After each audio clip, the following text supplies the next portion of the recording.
ꯔꯣꯃꯦꯁꯅ ꯊꯕꯛ ꯁꯨꯗꯨꯅ ꯂꯩꯔꯤꯕꯤ ꯂꯩꯁꯥꯕꯤ ꯑꯗꯨꯒꯤ ꯃꯅꯥꯛꯇ ꯆꯪꯁꯤꯜꯂꯛꯂꯒ ꯍꯪꯂꯛꯏ, ꯁꯤꯁꯇꯔ, ꯁꯤꯁꯇꯔ ꯈꯣꯏꯒꯤ ꯈꯨꯜꯁꯤꯕꯨ ꯀꯔꯤ ꯃꯃꯤꯡ ꯀꯧꯕꯒꯦ? ꯑꯗꯨꯒ ꯈꯨꯜꯒꯤ ꯈꯨꯂꯥꯛꯄꯒꯤ ꯃꯤꯡꯅ ꯀꯔꯤ ꯀꯧꯕꯒꯦ? ꯗꯗꯥ, ꯑꯩꯈꯣꯏꯒꯤ ꯈꯨꯜ ꯑꯁꯤꯒꯤ ꯃꯃꯤꯡ ꯀꯥꯏꯅꯨ ꯀꯧꯕꯅꯦ, ꯑꯗꯨꯒꯅꯦ ꯑꯩꯈꯣꯏꯒꯤ ꯈꯨꯜꯒꯤ ꯈꯨꯂꯥꯛꯄꯒꯤ ꯃꯤꯡꯅ ꯀꯤꯁꯣ ꯁꯤꯃꯩꯔꯥꯡ ꯀꯧꯕꯅꯦ꯫ ꯊꯦꯡꯛ ꯌꯨ ꯁꯣ ꯃꯆ ꯁꯤꯁꯇꯔ, ꯌꯥꯝ ꯅꯨꯡꯉꯥꯏꯖꯔꯦ ꯁꯤꯁꯇꯔꯅ ꯃꯇꯦꯡ ꯄꯥꯡꯕꯤꯕꯁꯦ꯫ ꯑꯗꯣ ꯁꯤꯁꯇꯔ, ꯑꯩ ꯏꯄꯥ ꯈꯨꯂꯥꯛꯄꯒꯤ ꯃꯅꯥꯛꯇ ꯆꯠꯂꯨꯈꯤꯒꯦꯀꯣ꯫ ꯉꯥꯏꯈꯣ, ꯑꯗꯨ ꯁꯤꯁꯇꯔꯗꯤ ꯃꯩꯇꯩꯂꯣꯟ ꯐꯖꯅ ꯊꯣꯛꯏꯅ꯫ ꯍꯣꯏ ꯗꯗꯥ, ꯑꯩꯗꯤ ꯏꯆꯦꯒꯤ ꯃꯅꯥꯛ ꯆꯤꯡꯃꯩꯔꯣꯡꯗ ꯂꯩꯗꯨꯅꯅꯦ BA ꯇꯝꯕꯅꯦ, ꯏꯝꯐꯥꯜꯗ ꯂꯩꯌꯦ꯫ Thank you sister, thank you so much, ꯑꯗꯨꯗꯤ ꯆꯠꯂꯨꯈꯤꯒꯦ꯫ ꯍꯣꯏ ꯍꯣꯏ ꯗꯗꯥ꯫ ꯔꯣꯃꯦꯁꯇꯣ ꯀꯥꯏꯅꯨ ꯈꯨꯜꯒꯤ ꯏꯄꯥ ꯈꯨꯂꯥꯛꯄ ꯀꯤꯁꯣꯔ ꯁꯥꯃꯩꯒꯤ ꯌꯨꯝ ꯍꯪꯗꯨꯅ ꯂꯥꯛꯏ꯫ ꯃꯍꯥꯛꯅ ꯂꯥꯛꯄꯗ ꯃꯍꯥꯛꯀꯤ ꯇꯨꯡꯗ ꯀꯅꯥꯒꯨꯝꯕ ꯑꯃ ꯏꯟꯅꯔꯛꯄꯗꯧꯅ ꯁꯥꯃꯤꯟ ꯑꯗꯨꯝ ꯐꯥꯎꯏ꯫ ꯃꯍꯥꯛꯅ ꯇꯨꯡꯗ ꯍꯦꯛ ꯌꯦꯡꯊꯣꯔꯛꯄꯗ ꯀꯅꯥꯃꯠꯇꯁꯨ ꯂꯩꯔꯝꯗꯦ꯫ ꯃꯍꯥꯛ ꯃꯁꯥꯗꯣ ꯈꯤꯔꯨꯝ ꯀꯤꯕ ꯐꯥꯎꯔꯝꯃꯤ꯫ ꯃꯍꯥꯛꯅ ꯈꯨꯂꯥꯛꯄꯒꯤ ꯌꯨꯝ ꯍꯪꯗꯨꯅ ꯂꯥꯛꯄꯗ ꯈꯨꯂꯥꯛꯄꯒꯤ ꯌꯨꯝꯒꯤ ꯊꯣꯡꯒꯥꯟꯗ ꯂꯦꯞꯂꯔꯦ꯫ ꯈꯨꯂꯥꯛꯄꯒꯤ ꯊꯣꯡꯒꯥꯜ ꯑꯗꯨꯒꯤ ꯍꯦꯛ ꯅꯥꯀꯜꯗ ꯂꯩꯔꯤꯕ ꯅꯨꯡ ꯑꯆꯧꯕ ꯑꯃ ꯌꯨꯡꯂꯤꯕꯗꯣ, ꯃꯗꯨ ꯍꯦꯛ ꯎꯕꯗ ꯊꯨꯛ ꯂꯥꯎꯕ ꯐꯥꯎꯏ꯫ ꯔꯣꯃꯦꯁ ꯃꯐꯝ ꯑꯗꯨꯗ ꯈꯤꯜꯂꯤꯕ ꯃꯦꯃꯣꯔꯤ ꯁ꯭ꯇꯣꯟ ꯑꯗꯣ ꯃꯨꯟꯅ ꯌꯦꯡꯂꯝꯂꯒ ꯄꯒꯤ ꯁꯨꯃꯥꯡꯗ ꯂꯦꯞꯂꯒ ꯀꯧꯔꯛꯏ, ꯏꯄꯥ ꯈꯨꯂꯥꯛꯄ, ꯏꯄꯥ ꯈꯨꯂꯥꯛꯄ ꯂꯩꯕ꯭ꯔꯣ? ꯈꯨꯂꯥꯛꯄꯗꯣ ꯃꯄꯥꯟꯗ ꯊꯣꯔꯛꯏ꯫ ꯅꯍꯥꯛꯇꯤ ꯀꯅꯥꯔꯥ? ꯀꯔꯤꯒꯤ ꯂꯥꯛꯄ꯭ꯔꯥ? ꯀꯔꯤ ꯃꯔꯝ ꯂꯩꯕ꯭ꯔꯥ? ꯀꯔꯤ ꯊꯕꯛꯀꯤꯅꯣ? ꯀꯅꯥ ꯍꯪꯕꯅꯣ? ꯔꯣꯃꯦꯁꯅ, ꯏꯄꯥ, ꯑꯩ ꯉꯔꯥꯡ ꯑꯩꯒꯤ ꯗꯤꯃꯥꯄꯨꯔꯗ ꯂꯩꯕ ꯏꯌꯥꯝꯕꯒꯤ ꯃꯅꯥꯛꯇ ꯆꯠꯄꯅꯤ꯫ ꯂꯝꯕꯤꯒꯤ ꯈꯨꯗꯣꯡꯊꯤꯕ ꯑꯃ ꯊꯣꯛꯄꯗꯒꯤ ꯉꯔꯥꯡꯁꯦ ꯑꯩ ꯎꯃꯪꯗ ꯀꯔꯤꯃꯠꯇꯁꯨ ꯆꯥꯗ ꯊꯛꯇꯅ ꯉꯔꯥꯡ ꯑꯍꯤꯡ ꯑꯃ ꯂꯦꯜꯂꯦ꯫ ꯑꯗꯨꯒ ꯅꯣꯡꯉꯥꯜꯂꯛꯄꯗ ꯃꯊꯣꯡ ꯃꯔꯝ ꯈꯪꯗꯅ ꯑꯩꯅ ꯑꯗꯨꯝ ꯂꯥꯛꯄꯗ ꯏꯄꯥꯈꯣꯏꯒꯤ ꯈꯨꯜ ꯑꯁꯦ ꯌꯧꯔꯛꯂꯤꯕꯁꯤꯅꯤ꯫ ꯌꯥꯔꯒꯗꯤ ꯏꯄꯥꯅ ꯈꯔ ꯃꯇꯦꯡ ꯄꯥꯡꯕꯤꯗꯨꯅ ꯑꯩ ꯏꯌꯥꯝꯕꯒꯤ ꯃꯅꯥꯛ ꯗꯤꯃꯥꯄꯨꯔꯗ ꯌꯧꯖꯕ ꯄꯥꯝꯃꯤ꯫ ꯌꯥꯔꯒꯗꯤ ꯏꯄꯥꯅ ꯈꯔ ꯃꯇꯦꯡ ꯄꯥꯡꯕꯤꯌꯨ꯫ ꯇꯨꯒꯤꯔꯣ? ꯀꯔꯤꯒꯤ ꯃꯇꯦꯡ ꯄꯥꯡꯂꯣꯏꯗꯒꯦ? ꯂꯥꯎ ꯆꯪꯂꯛꯑꯣ, ꯂꯥꯎ ꯀꯥꯈꯠꯂꯛꯑꯣꯅꯦ ꯑꯩꯈꯣꯏꯒꯤ ꯀꯥꯗ ꯐꯝꯁꯦ꯫ ꯑꯗꯨꯒꯅꯦ, ꯅꯪ ꯉꯔꯥꯡꯗꯒꯤ ꯀꯔꯤꯁꯨ ꯆꯥꯔꯛꯇꯦ ꯍꯥꯏꯕꯗꯣ ꯌꯥꯝꯅ ꯅꯨꯡꯉꯥꯏꯇꯦ꯫ ꯑꯩꯅ ꯁꯣꯏꯗꯅ ꯃꯇꯦꯡ ꯄꯥꯡꯒꯅꯤ꯫ ꯂꯥꯎ ꯀꯥꯈꯠꯂꯛꯑꯣ, ꯂꯥꯛꯑꯣ꯫ ꯃꯈꯣꯏ ꯑꯅꯤ ꯗ꯭ꯔꯣꯌꯤꯡ ꯔꯨꯝꯗ ꯐꯝꯃꯤꯟꯅꯩ꯫ ꯈꯨꯂꯥꯛꯄꯅ ꯃꯆꯥꯅꯨꯄꯤꯗ ꯆꯥ ꯄꯨꯊꯣꯔꯛꯅꯅꯕ ꯎ ꯃꯪꯒ꯭ꯔꯥ ꯈꯔꯁꯨ ꯐꯨꯠꯅꯅꯕ ꯍꯥꯏꯈꯤ꯫ ꯔꯣꯃꯦꯁꯅ, ꯏꯄꯥ, ꯑꯩꯕꯨ ꯉꯁꯤ ꯗꯤꯃꯥꯄꯨꯔ ꯐꯥꯎꯕ ꯌꯧꯕ ꯉꯝꯃꯣꯏꯗ꯭ꯔꯣ? ꯈꯨꯂꯥꯛꯄꯅ, ꯏꯆꯥꯅꯨꯄꯥ, ꯅꯪ ꯉꯔꯥꯡ ꯑꯍꯤꯡꯁꯨ ꯎꯃꯪꯗ ꯀꯔꯤꯃꯠꯇ ꯆꯥꯗ ꯊꯛꯇꯅ ꯂꯩꯔꯦ ꯍꯥꯏ꯫ ꯅꯁꯥꯗꯣ ꯌꯥꯝꯅ ꯋꯥꯒꯅꯤꯗ꯫ ꯉꯁꯤꯒꯤ ꯑꯍꯤꯡꯁꯤꯃ ꯏꯄꯥꯒꯤꯗ ꯅꯨꯡꯉꯥꯏꯅ ꯄꯣꯊꯥꯔꯒꯅꯦ, ꯍꯌꯦꯡ ꯑꯌꯨꯛ ꯅꯨꯃꯤꯠ ꯊꯣꯔꯛꯄ ꯅꯨꯡꯉꯥꯏꯔꯕ ꯃꯇꯝ ꯑꯗꯨꯗꯅꯦ ꯅꯨꯡꯉꯥꯏꯅ ꯅꯌꯥꯝꯕꯒꯤ ꯃꯅꯥꯛꯇ ꯌꯧꯔꯣꯀꯣ꯫ ꯉꯁꯤꯒꯤ ꯑꯍꯤꯡꯁꯤꯗꯤ ꯏꯄꯥꯒꯤ ꯅꯥꯛꯇ ꯂꯩꯔꯁꯤ ꯀꯣ, ꯏꯟꯁꯥꯡ ꯑꯍꯥꯎꯕ ꯑꯃꯁꯨ ꯊꯣꯡꯕꯤꯒꯦ꯫ ꯍꯥꯏꯔꯕꯗ ꯔꯣꯃꯦꯁꯅ, ꯄꯥ, ꯅꯍꯥꯛꯁꯦ ꯌꯥꯝꯅ ꯐꯕ ꯃꯤꯅꯤ꯫ ꯏꯄꯥ ꯏꯁꯣꯔꯅꯅꯦ ꯅꯍꯥꯛꯄꯨ ꯁꯣꯏꯗꯅ ꯆꯥꯟꯕꯤꯒꯅꯤ꯫ ꯏꯄꯥꯅ ꯑꯩꯒꯤ ꯃꯇꯦꯡ ꯄꯥꯡꯕꯤꯕꯁꯦ ꯌꯥꯝ ꯅꯨꯡꯉꯥꯏꯖꯔꯦ꯫ ꯐꯔꯦ, ꯑꯩ ꯍꯛꯆꯥꯡꯁꯨ ꯌꯥꯝꯅ ꯆꯣꯛꯊꯔꯦ ꯉꯔꯥꯡꯗꯒꯤ ꯀꯔꯤꯃꯠꯇ ꯆꯥꯔꯛ ꯊꯛꯂꯛꯇꯕꯅ꯫ ꯑꯩ ꯉꯁꯤꯗꯤ ꯏꯄꯥꯒꯤ ꯁꯤꯗ ꯑꯍꯤꯡꯁꯤꯃ ꯂꯩꯖꯔꯒ ꯍꯌꯦꯡ ꯑꯩ ꯁꯣꯏꯗꯅ ꯗꯤꯃꯥꯄꯨꯔ ꯌꯧꯔꯒꯦꯀꯣ ꯏꯄꯥ꯫ ꯐꯔꯦꯅꯦ, ꯌꯥꯝ ꯐꯔꯦꯅꯦ, ꯑꯗꯨ ꯇꯧꯔꯁꯤꯅꯦ꯫ ꯇꯟꯖꯥꯗꯨꯗ ꯈꯨꯂꯥꯛꯄꯒꯤ ꯃꯆꯥꯅꯨꯄꯤꯅ ꯆꯥ ꯑꯃꯁꯨꯡ ꯃꯪꯒ꯭ꯔꯥ ꯑꯐꯨꯠꯄ ꯄꯨꯊꯣꯔꯛꯏ꯫ ꯆꯥꯗꯣ ꯊꯛꯅ ꯔꯣꯃꯦꯁꯅ ꯏꯄꯥ ꯈꯨꯂꯥꯛꯄꯗ ꯍꯪꯂꯛꯏ, ꯏꯄꯥ ꯈꯣꯏꯒꯤ ꯆꯪꯂꯛꯐꯝ ꯍꯦꯛ ꯒꯦꯠ ꯃꯌꯥꯒꯤ ꯃꯇꯥꯏꯔꯣꯝ ꯊꯥꯡꯕꯗ ꯃꯦꯃꯣꯔꯤ ꯁ꯭ꯇꯣꯟ ꯑꯆꯧꯕ ꯑꯃ ꯌꯨꯡꯂꯤꯕꯁꯤꯕꯨ ꯀꯅꯥ ꯂꯩꯈꯤꯗꯕ ꯌꯥꯎꯕꯒꯦ? ꯍꯪꯂꯛꯄꯗ ꯏꯄꯥ ꯈꯨꯂꯥꯛꯄꯗꯣ ꯃꯃꯥꯏ ꯑꯗꯣꯈꯔ ꯂꯨꯛꯊꯔꯞ ꯇꯧꯅ ꯌꯥꯝꯅ ꯅꯨꯡꯉꯥꯏꯇꯕ ꯃꯥꯏꯊꯣꯡꯗ, ꯃꯁꯤꯔꯣ ꯑꯩꯒꯤ ꯏꯆꯥꯅꯨꯄꯤ ꯑꯍꯟ ꯅꯨꯡꯁꯤꯕꯤꯗꯣ, ꯑꯗꯨꯒ ꯏꯁꯨꯅꯨꯄꯤꯒ ꯂꯩꯈꯤꯗꯕꯒꯤ ꯃꯦꯃꯣꯔꯤ ꯁ꯭ꯇꯣꯟꯅꯤ꯫ ꯃꯈꯣꯏꯒꯤ ꯃꯁꯛ ꯎꯈꯤꯗꯕ ꯆꯍꯤ 4 ꯁꯨꯈ꯭ꯔꯦꯅꯦ ꯏꯄꯥ꯫ मखोइबु कमदौना लेखिदबगे वारी अदो नसादा तहनबिबा यागद्रा क्रीगे यारोइदगे अदो यामना थमोइ सोको वानिको ngasiदगी सही मरी की ममांगदको लाक्पी नमागा अइकना माउ कैथेल दा चटपने मतमदुदा अखोइना तोंगलिबा जीप तो एक्सीडेंट थोकपदा अखोइदी ज्ञान मांगलेदो मदुदगी जीप अदुदा पुन्ना तोंगमिनारक्पा अखोइगी खुलकिने पाखंग अमा याउपदो महाकि करीमता सोहौद्रबा माना अखोइबु पुखत्पीरे डॉक्टर दा माउ ताना पुरे अदुगा अखोइगिने फतना लायेंग पीबदगी सिरकनी हाइनरंबा नमा खुलाक्पीगी पुंसीदो अमुक हिंकलखिबनीने मतमदुदा महाकना अइगी इचानुपीगा पुन्ना सेवा तौमिनखि मखोइ अनि डॉक्टर दा लैबदा खंगनख्रबजाने अदो महाक्ति यामना ngausinaba amadi oibako adu aikoi yumda adum sanglakpa matamda ainane sanglakano haibasu ngamdaba mana aikoi gi thawai kanbi khibado adugi mana adum sanglakpako mahak ngausinaba nupa masa amani haibado ipadi khangba ko ado makoi ni di yamna nungsinaba agi maraibakta sumnai sorna to haina sin khrabani khanane महाक तो मागी नुंसीबदा चाउना अखोइना लुहोंग पीरे सही own पता इसुनुपी अमसो फंगले को अदुदगी महाक तो हेन ngausinaba को खरा लैरगा महाकना अइगी इचानुपी बो हन्ना येंगबिद्रे अदुगा माउदगी नुपी अमगी मनाकता अदुम लैथोकपको इचानुपीदो मथोइ यामना नुंगाइतबने इचानुपीदो मतम खरा इपागी नाकता लौबिरिदुना थंबिरे अदुदगी खरा लैरबा मतुंगदा मागी नुपादो अमुक लाक्तुना इचानुपीगा इसुनुपीगदो उख्रेदो कोइसु मा ज्ञान खरा तारमाले खंतुना इचानुपीगा इसुनुपीगदो पीख्रेदो असुमना सही अनिरोमदी हौख्रे नोंगमा माउकी सेरी ब्लूजुम फेस्टिवल तौब मतम अदुदा मागी नुपादो तफिंग अखोइदा लाए अदुगा इचानुपी दुगा इसुनुपी दुगा अयुक्तगी थोखिबदगी खंद्रे मोहoi क्राइदा चतपरा खंद्रे अदो थीबसु फंद्रे हाइनने अखोइदा वाकटपा अदुदा अखोइ मयाम चंगदुनने कोइथी थीमिनरे हंगबा कौबा लैत्रे अदुम थीरे ओंगमा लोकता साका पचतपा मी खरना इ अमगा मचानुपी मानपी अमगा मी अनिगी असीबा हक्चांगदो अपुंबदो सुरु सयांग खरगा फंगबदो मखोइना लेरकपदगी मयाम खुलदा वा लाउनरे अखोइसु यामना सिंगनरे मदुदा पुलिसता पाउ पीबदगी पुलिसना लौखटले मतमदुदा अइगी इयानुपादो थिरकपददी मादी अतोंबी अमा लौदुना माउदा अदुम लैखिरमले अखोइना चिंगनदुना महाकी फंगलिबा पोचै सिंगदो येंगपदा अइगी इचानुपीका इसुनुपीका दोने हाइबदो खंगबा ngamkhre मदुदा माकी नुपाबु यामना चिंगनरमनी पुलिसता केस अमा फाइल तौदुना मापु फारेदो वहंग पहुंग कया हंगतुना पुलिसना फूपता माकसे असेंगबदो हाइतोरकपदगी अइगी इचानुपीगा इसुनुपीगदो महाकना लोकता नोंगमा चेरी ब्लूजुम फेस्टिवल की लई हेकुसी हाइना पुपीरगा लोकता इचागा इसुनुपी कदो महाकना मखौरी मेतुना हातोकपीबने हाइबदो महाकना पुलिसता हाइरेदो हौजिक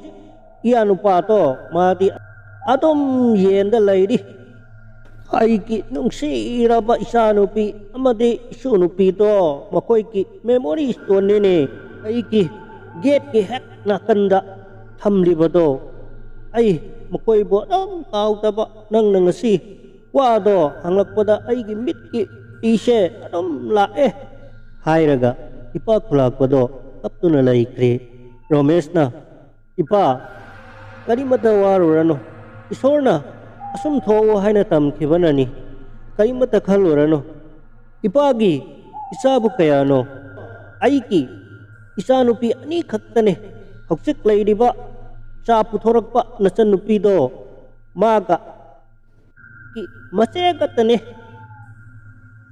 Wari ado taroraga Romesh to ngarang ahing umangda thengnakiba mama macha manbi thawai ani ado hangning ningsinglaki mahak masada tu khyau sunglaki adubu wari adudi mahakna ipa khulakpagi mafamda wari ado makhata na lirudre ipa khulakpana mahakku pothana naba hairamlak thokre Romesh wakhal mol khanduna leihowi ipa khulakpana masagi yumda loiba yelama hatuna fazana thongaga Romesh pu pukpik thanna pijare aduga midangi chaklen chanaraba ensang kharasu fazana khakuna thamkhre Romesh sakcha toklaba matungda ahing tumlaktabagi wabado khara fananaba ipa khulakpana mahakki mithung sang mi lakpa matamda ahing leknanaba tongana thamba ka aduda pusinduna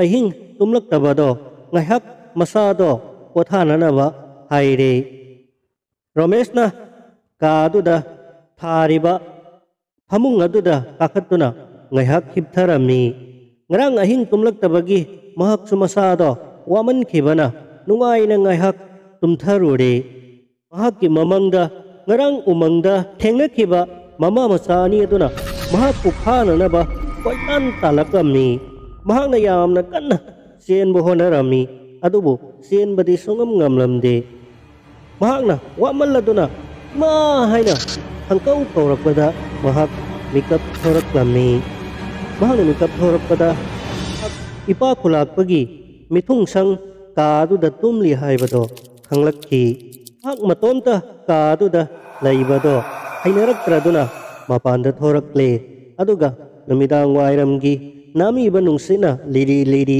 silibadu da masado tekhananaba aduga singi hajaraba dirisado yengduna lairami numit tarakani khanbada Romesh to gyan mamlami Romesh na ipa khulakpada mahaki yum manungda makhoi ga loinana punna tuminasi ahingado laiminasi haibasu ngamdre karigino mahakti karaidagi lagpano kanano masak masasu khangde aduga yum aduda khudong thiba thawdok amasu hanana thokrabani hawjik leiriba masanupi adusu laisabi masani thiba maduda mahakna yum manungda punna makhoi laiminasi hairugdabado haibasu ngamdre aduga tungana makhoigi mithung sang ka amada mahak matomta ahing aduma laibadusu ino masada ihai hainaningdaba itan tanba akiba amasu adum phaudi numit thagi khongchati lepu haiba yadabanina numitna singyada tapna leithakre aduga thabalge mangalna numitki mangalge mahut sinnana bagi damak tapna singi koktolomdagi atiyaromda tapna kakhalakli Romesh numidangi saklen ipa khulakpa amadi imung manunggi mi singa punna saminaraba matungda pa khulakpana ahing sima nungai na potharo aduga hayeng nong hek ngalakpada mafam asidagi mau kaithel fawba sialiba jip tongduna mau yauraba matungda maudagi Dimapurda mayambagi manakta nungai na satkhinanaba hairaklamni Romesh na phare ipa mang pharase hairamlaga mahakki kaada changlakle mahakki kaadu da hek changlakpadagi masada itan tanba ipa khulakpagi masanupi amadi masunupi laikhidabagi wari ado tarubaga mahakna ngarang umangda thengnakibi hawai anigi sakta maduga yamna sanai mado khallubada mes ahing ado sungtumdana nongal haningle nongan bagi use koya zen khonglakpado khudakta taning bagum tawrakle Romesh na hamung atuda long na hipna kadugi haklang da theliba haklang gari ado yenglakpada namidangi pung 12 tarakadaure matamase thengla boire khanduna Romesh ngahak tumtharage khanna tumthanana bahonai mamin hek uisen baga mama masagi sakta mado hekta ui mit phangpang hekta pangtho i Nong subagi makola matarai. Romesh na, ngarang di, kawan misanga pamlang duna. Ana, kungang do thoraga. Kadai de ginong no. Chingda di, asum na tawba zala khanduna. Mahak, tumin hipli. Thonga do, mapanda, kok thilakki. Romesh, sai lawi. Ipakula ko oi zala. Khalli mahak na. Amuksu, kok hong duda thilakki. Ipakula ko oi ramlani khanduna. Mahak na hugalaga. Honga do, sikni do, chingthaduna. Tapna hangdo I. Adubu, mapala duda. Nong susuramdre. Kana amatasu leiramdre. Romesh pakat man khibana. Yamna thuna thonga do. Gam launa tingzili. Sikni do, amuk hapchili. Mahang ne hek hamung de kage tawbaga. Ungi sikni do makada tapna tarakhi. Adudagi honga do masamatonta hangdok charakhi. Romesh na amuksu changsinduna honga do nonsilli. Aduga sikni do hapchili. Mahang na amuk hek changakpaga. Sikni do masana singthazaraga honga do matomta hangdok charakhi. Romesh na parap chensin khiduna honga do kanna makut na namlaga mahaki masado na tungmang onthok laga nga duna leire aduga masado thak nikduna leire. Romesh na sor thabet holaga pakat pana masado yaudrabagum honga duda kanna ngakduna leiringai mahaki kangkhol makha aduda migi makut ama taduna leibado khangu ukirami. Romesh pakat man khibana thonga do ngaklam madot hadok laga mapanda khangchen thorakhi. Romesh na ipakulak pa haina kanna laurami adubu mahakki khaunaudagi thonjel di amata thorakte. Mahakna kanna laurabasu kanagumba amatana mahakki thonjel adudi taba leite. Pakat man khibana mahak aida dom launa tukhi. Mahang na yengthokibada thongal mayagi ori stol laibadugi hek manakta mama masagi ngarang umangdo ukhiba saktam maduga sap manana leptuna laibado amuk ubada Romesh tawpham khangdraduna mahakki kada amuk hanna sensilakhi. Kaduda kari paiba yaba khulai laibage haina koyeng yenglakpada angari manakta Jisugi cross masama helibado urure. Mahang na parap table da kakatuna cross do lauthage tawbada yamna tamthiraba saktam amana mahakku makhori saptuna thamkre. Mahak na kanna inthokna na balakna rabasu tap leng badi ngamdre. Eski masinda Prabhu Jisu ipa iso Prabhu Jisu ay haku kanbiyu haina hamoy nungda morum solak lami. Prabhu Jisugi minglen hanna solak labada mahaki makhorida hanna saplambado tangta thadokhi. Romesh na tebal ladugi mathakaleptuna paglangari manakta ya leba sugi cross masado tap lauthaduna pairami. Kaduda cross aduna koi hai rami kang khalukha kangthol tebal makhana singbadu dasu cross aduna hai duna na mapukningda angaubagum hattabalai hawai tan thoklibani hai duna taurami. Romesh ahingani ningti nungaina tumlaktrabududadi masado utok tharaduna laimaida dom launa ai thakre. Mahak tum libra natraga sirabra karimata gyan takidre tuminna taduna laikre. Cross aduna mahakki makutta sena pairi. Mahakna gyan tarako matamda ipa khulakpa aduna makutta ising khara pairaga mangonda hiktuna lairami. Khulakpana ibungo kri taurage nangbo ha kri taurage haina pakatna hanglaklammi. Romesh na ang ahingi kaduda amadi yumgi mapanda thokhiba thodoksinga do mathang ningsinglaklammi. Mahak kaisu wa amata ngangdana mamitagi ꯃꯄꯤ ꯆꯦꯟꯊꯔꯛꯂꯝꯃꯤ꯫ ꯏꯄꯥ ꯈꯨꯂꯥꯛꯄꯗꯨꯅ ꯍꯟꯖꯤꯟ ꯍꯟꯖꯤꯟ ꯀꯩꯗꯧꯔꯒꯦ ꯅꯪꯕꯣ ꯀꯩꯗꯧꯔꯒꯦ ꯍꯪꯂꯝꯃꯤ꯫ ꯑꯗꯨꯕꯨ ꯉꯔꯥꯡ ꯑꯍꯤꯡ ꯊꯣꯛꯈꯤꯕ ꯊꯧꯗꯣꯛ ꯑꯗꯨꯃꯗꯤ ꯃꯍꯥꯛꯅ ꯀꯅꯥꯃꯠꯇꯗ ꯍꯥꯏꯗꯣꯛꯈꯤꯗ꯭ꯔꯦ꯫ ꯏꯄꯥ ꯈꯨꯂꯥꯛꯄꯅ ꯃꯍꯥꯛꯄꯨ ꯕ꯭ꯔꯦꯛꯐꯥꯁ ꯄꯤꯔꯕ ꯃꯇꯨꯡꯗ ꯃꯦꯁꯇ ꯂꯨꯄꯥ 1,000 ꯄꯤꯔꯕ ꯈꯨꯜꯗꯒꯤ ꯃꯥꯎ ꯀꯩꯊꯦꯜ ꯐꯥꯎꯕ ꯆꯦꯜꯂꯤꯕ ꯇꯥꯇꯥ ꯋꯤꯡꯒꯔ ꯈꯥꯝꯂꯤꯕ ꯃꯐꯝ ꯑꯗꯨ ꯇꯥꯟꯅ ꯏꯄꯥ ꯈꯨꯂꯥꯛꯄꯅ ꯔꯣꯃꯦꯁꯄꯨ ꯊꯤꯟꯗꯣꯛꯄꯤꯔꯛꯂꯝꯃꯤ꯫ ꯑꯗꯨꯒ ꯃꯌꯥꯝꯕꯒꯤ ꯃꯅꯥꯛ ꯐꯥꯎꯕ ꯇꯦꯛꯇ ꯀꯥꯏꯗꯅ ꯌꯧꯅꯅꯕꯒꯤꯗꯃꯛ ꯏꯄꯥ ꯈꯨꯂꯥꯛꯄꯅ ꯄꯤꯔꯛꯂꯝꯃꯤ꯫ ꯔꯣꯃꯦꯁꯅ ꯏꯄꯥ ꯈꯨꯂꯥꯛꯄꯒꯤ ꯃꯈꯨꯠ ꯁꯣꯛꯂꯗꯨꯅ ꯏꯄꯥꯅ ꯑꯆꯧꯕ ꯃꯇꯦꯡ ꯑꯃ ꯄꯥꯡꯕꯤꯔꯦ꯫ ꯃꯇꯝ ꯆꯨꯞꯄꯗ ꯏꯁꯣꯔꯅ ꯏꯄꯥꯕꯨ ꯑꯃꯗꯤ ꯏꯄꯥꯒꯤ ꯏꯃꯨꯡ ꯃꯅꯨꯡꯕꯨ ꯑꯐꯕꯇ ꯑꯣꯏꯍꯟꯕꯤꯁꯅꯨ ꯍꯥꯏꯔꯝꯂꯒ ꯔꯣꯃꯦꯁ ꯀꯔꯤꯒꯨꯝꯕ ꯈꯨꯗꯣꯡ ꯆꯥꯔꯗꯤ ꯏꯄꯥꯒꯤ ꯃꯅꯥꯛꯇ ꯅꯣꯡꯃ ꯀꯣꯏꯔꯛꯈꯤꯒꯦ ꯍꯥꯏꯔꯝꯂꯒ ꯔꯣꯃꯦꯁꯇꯣ ꯇꯥꯇꯥ ꯋꯤꯡꯒꯔꯗ ꯇꯣꯡꯗꯨꯅ ꯃꯥꯎ ꯀꯩꯊꯦꯜ ꯌꯧꯔꯛꯂꯦ꯫ ꯔꯣꯃꯦꯁꯅ ꯀꯩꯊꯦꯜ ꯑꯗꯨꯗ ꯆꯠꯅ ꯑꯍꯤꯡ ꯑꯅꯤꯒꯤ ꯊꯧꯗꯣꯛꯁꯤꯡ ꯑꯗꯣ ꯃꯊꯪ ꯃꯊꯪ ꯅꯤꯡꯁꯤꯡꯂꯨꯕꯗ ꯇꯧꯔꯤꯕ ꯆꯠꯂꯤꯕ ꯃꯤꯌꯥꯝ ꯑꯗꯣ ꯕꯨꯠ ꯄ꯭ꯔꯦꯠ ꯊꯋꯥꯏ ꯑꯥꯇꯃꯥ ꯑꯣꯏꯅ ꯈꯟꯕꯒꯨꯝ ꯄꯪꯀꯤꯗ ꯀꯤꯈ꯭ꯔꯦ꯫